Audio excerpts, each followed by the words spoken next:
Well, hello friends out there in YouTube land. Robert Ham here, and today we're going to look at a really interesting lens from Fujian. It's a company out of China, and it's a C-Mount lens. Here we're just going to go through a couple of images to get you excited to tell you a little bit more about what this little lens can do. Now, getting into this C-Mount thing, I found out that there are many different versions of C-Mount, and let me just kind of explain what that is.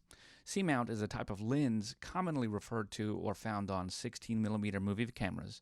You can also find them on things like closed-circuit television TV cameras, machine vision cameras, and microscope photo tubes, things like that. And what that means is that with multiple formats and with the sources that most people will come into contact with these lenses, such as eBay and Amazon, it makes it difficult to tell if you're getting the right format for your camera. So here's the short and skinny from my experience. The Fujian 35 1.7 worked great.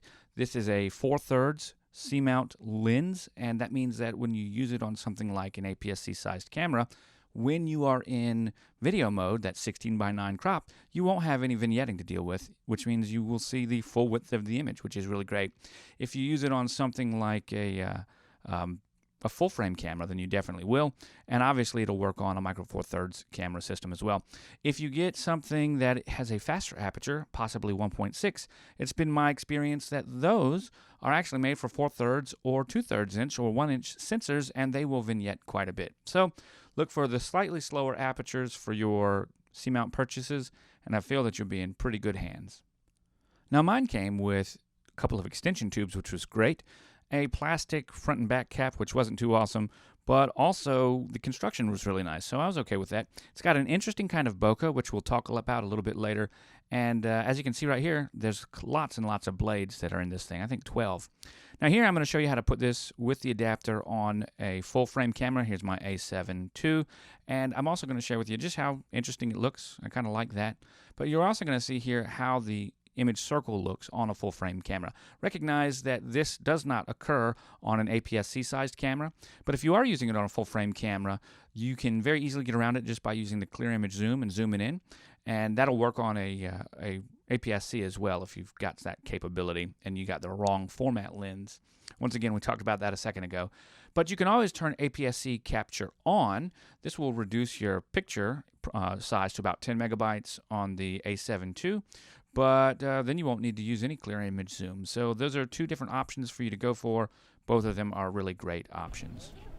Now check out the raw footage as we transition into a color graded image. I think that looks really great. There's a couple of things about this lens that I really enjoy. Number one is actually the flare. I love how this image renders flares, and you saw that a little bit in the beginning of the video.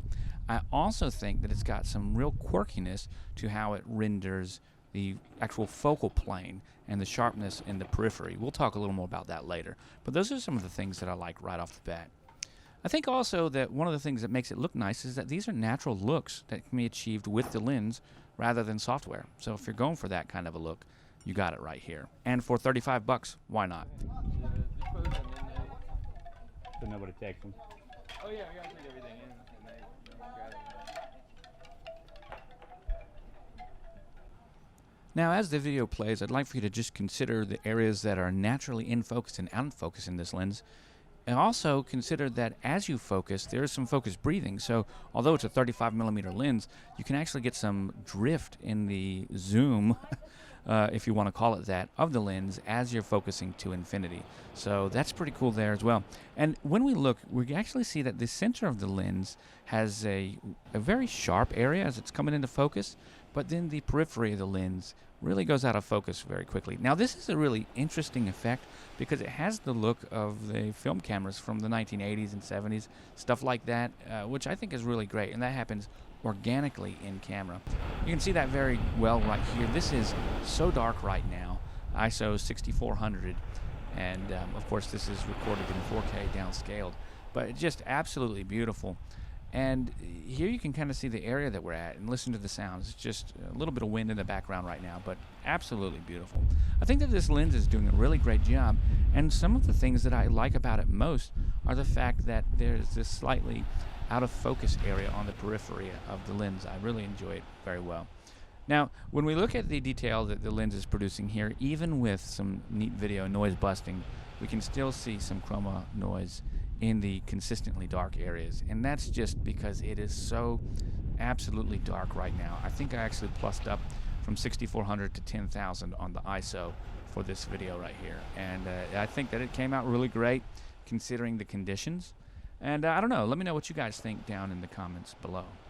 I want to thank everyone so much for watching and your comments and your support completely. I'm going to send you off with a few stills. Here we have a macro still with one of the extension tubes coming onto a long exposure shot. We're about a third or a half a second here.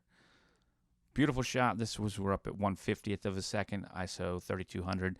It's a lot brighter on the pier, and I'll send you off with a final image of the beach. Thanks for watching.